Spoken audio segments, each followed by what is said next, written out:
Power unearned can be a very volatile force, cousin.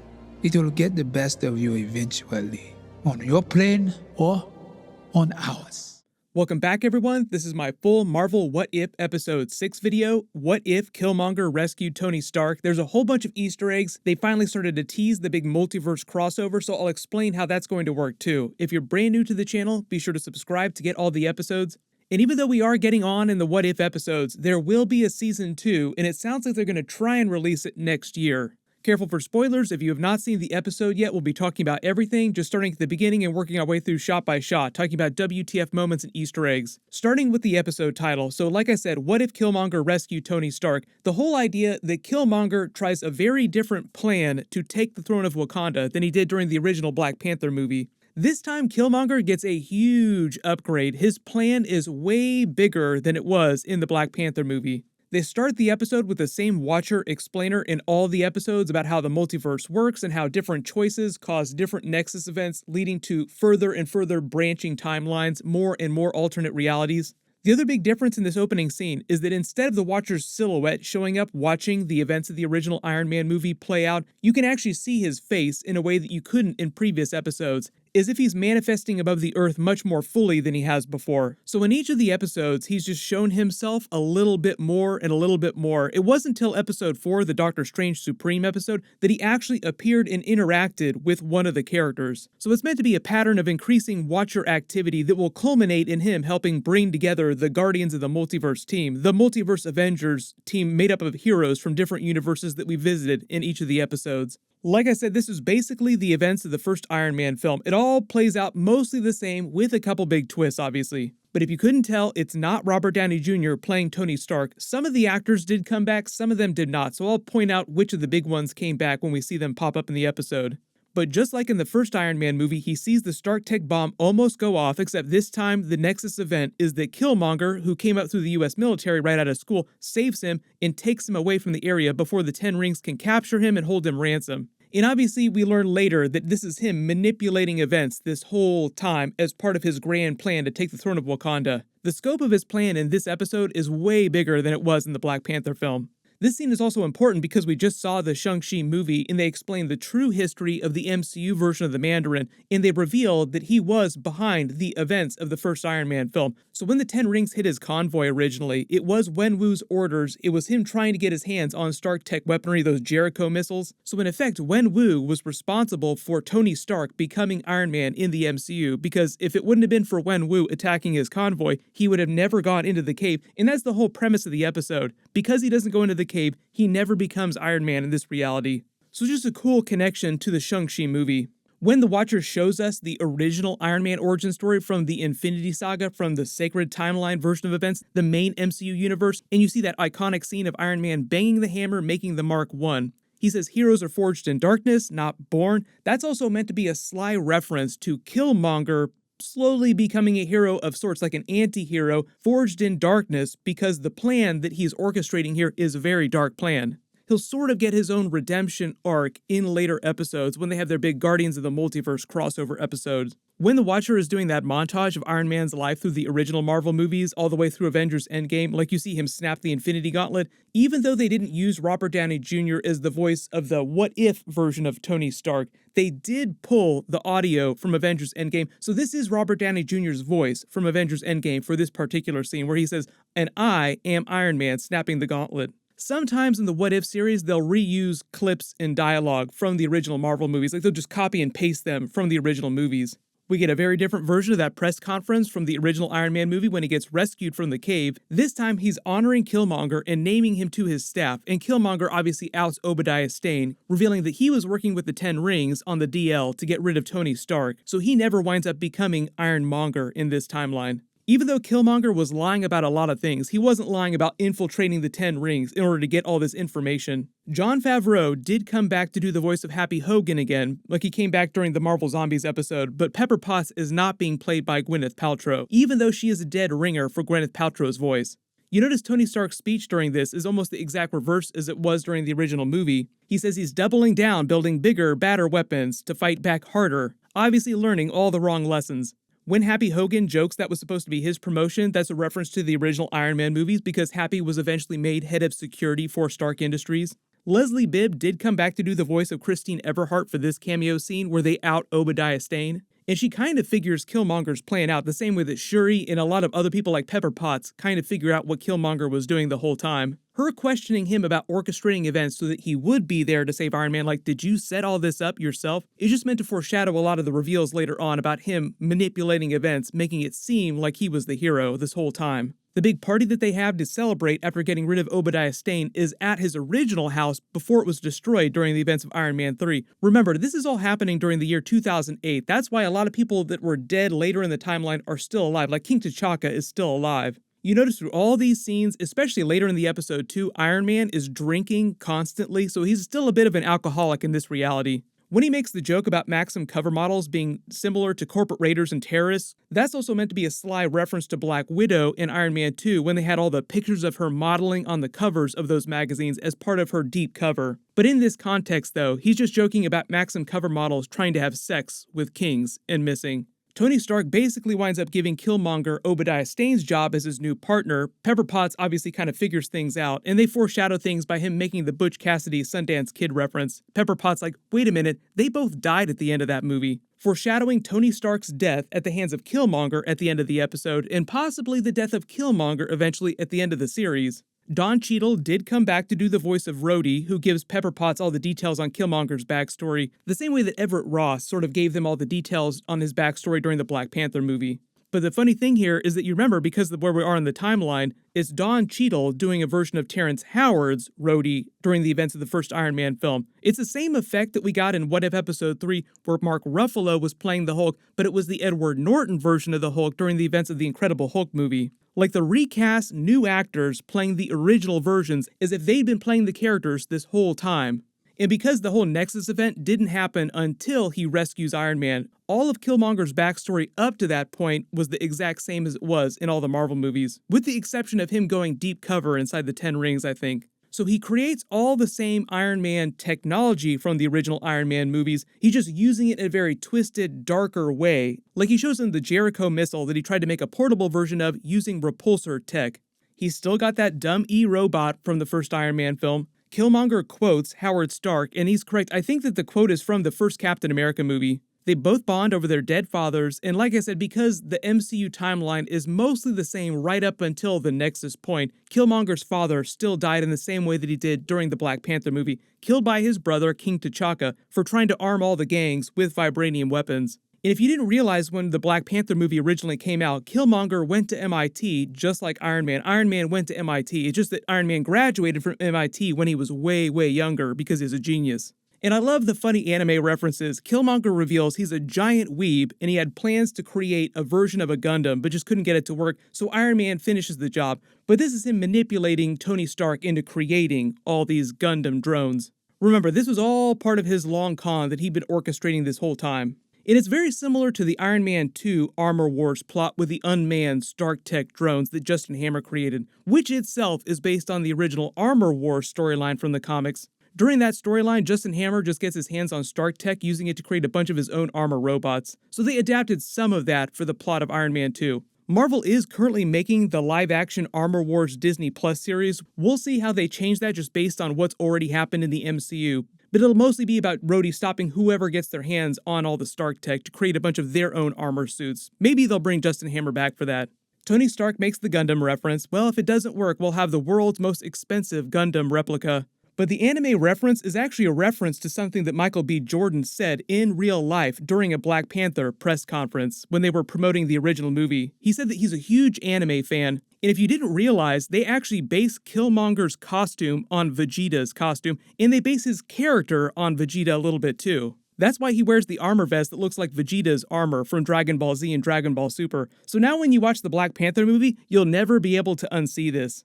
And just for reference, Michael B. Jordan said that his favorite anime series of all time are Dragon Ball Z, Attack on Titan, Gundam Wing Endless Waltz, and Naruto.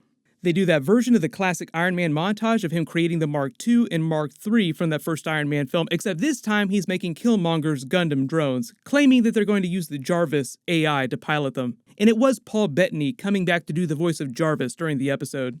He gets the same idea to create the classic arc reactor to power them. Like I said, he's creating all the same Iron Man tech from the movies, he's just using it in much darker, twisted ways. But Killmonger plants the idea in his head to use vibranium as the element to power them instead of the element from the Iron Man movies. So it's like a different version of him finishing Howard Stark's idea for the new element that was based on the Space Stone. So if you didn't realize, this is actually a pretty cool Easter egg. Iron Man has been powered by Infinity Stone energy in the MCU this whole time because that new element that he created is based on the Infinity Stones. They reference Captain America's vibranium shield, saying it's too bad Pops used the last of it during the war, which was the story that the Wakandans told to the US forces at the time to hide the fact that they had a giant meteorite of vibranium. Killmonger whips out his vibranium ring that his father passed to him, marking him part of the royal family of Wakanda, planting the idea that they can go to Ulysses Klaue, who has a secret stash of vibranium. And obviously this gets into the plot from Avengers Age of Ultron. They use Rhodey to pull off the deal, but this is basically them doing the Ultron vibranium plot from Age of Ultron. And obviously it's revealed that Killmonger manipulated events the whole time, working with Klaue behind the scenes so that he could kill Black Panther and take T'Challa out of the equation early on. Killmonger also encourages them to use Rhodey as an intermediary from the US government to purchase all the vibranium on the DL so that he can make it look like Rhodey killed Black Panther and caused the war between the US and Wakanda. And if you couldn't tell, it was Andy Serkis who came back to do Ulysses Klaue's voice for the episode. Like I said, right out of Avengers Age of Ultron, it's the same scene of Ultron showing up to buy all the vibranium. He does reference that a single Dora Milaje vibranium spear cost him $10 million, just to give you an idea of how valuable vibranium is around the world. Klaue also references his history with Tony Stark.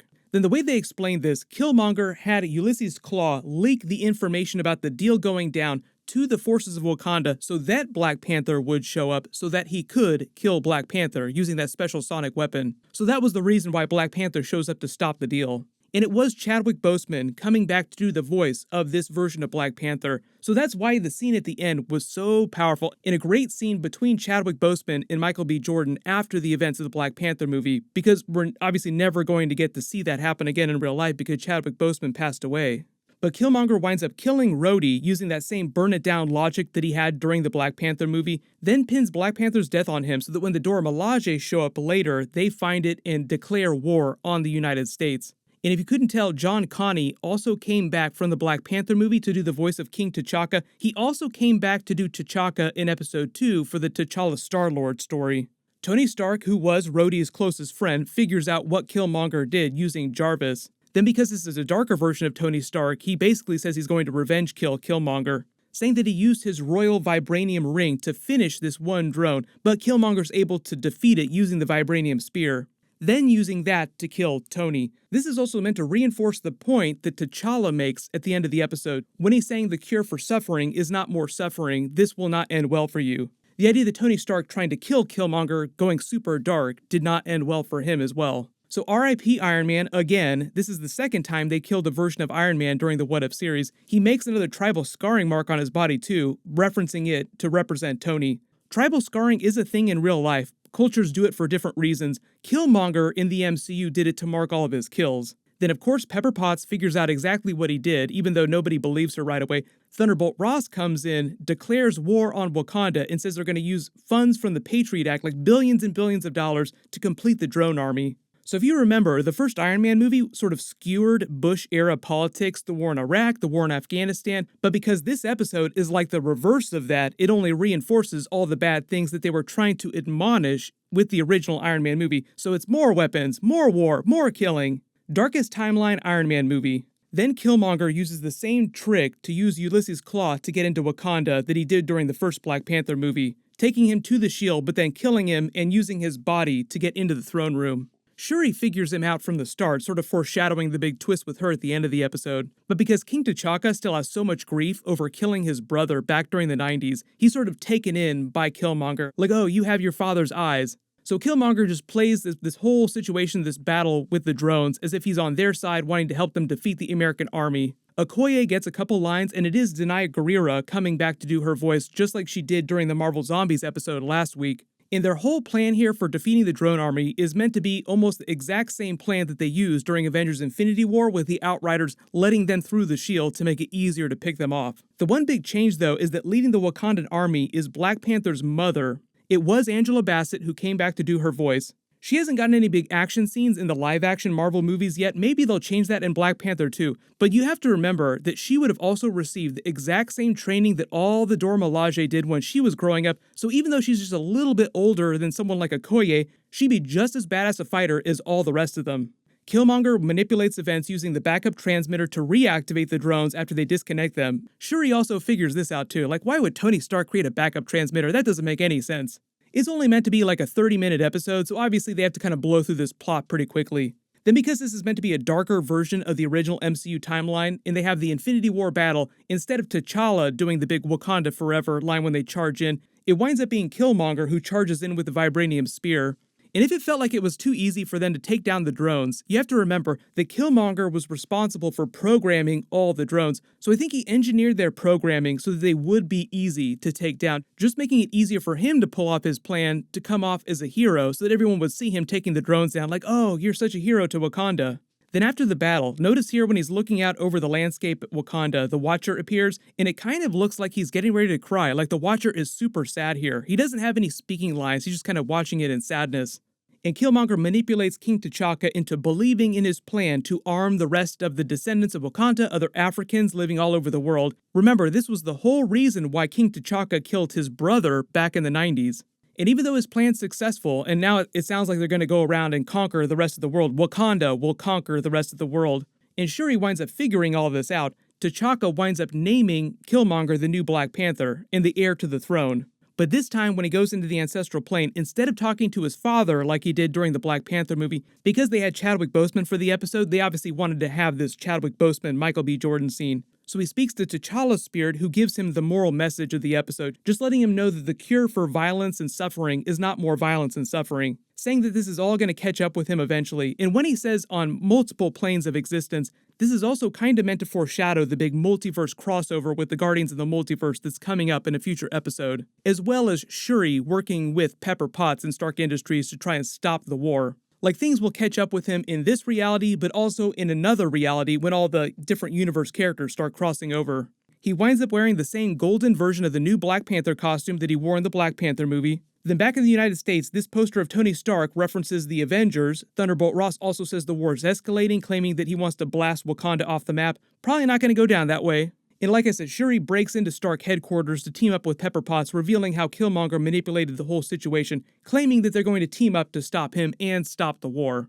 And if you remember, in the earlier What If trailers, there's footage of Pepper Potts and Shuri fighting together in an episode that we have not seen yet, which I think they'll pay off when all the different universe characters start crossing over with each other. I don't know exactly which episode that's going to be, but we only have 3 episodes left now, so it's going to be happening pretty soon. Then when the Watcher ends the episode with that speech about how heroes are never really gone, they live forever, as do the ones they inspire to carry on the fight, what he means when he says that is that heroes live on forever as symbols, but you could also think of it as a slight reference to Black Panther's quote about death only being the beginning and the ancestral plane. It's also a lot more impactful statement when you consider Chadwick Boseman passing away in real life and trying to inspire people with his performance as Black Panther.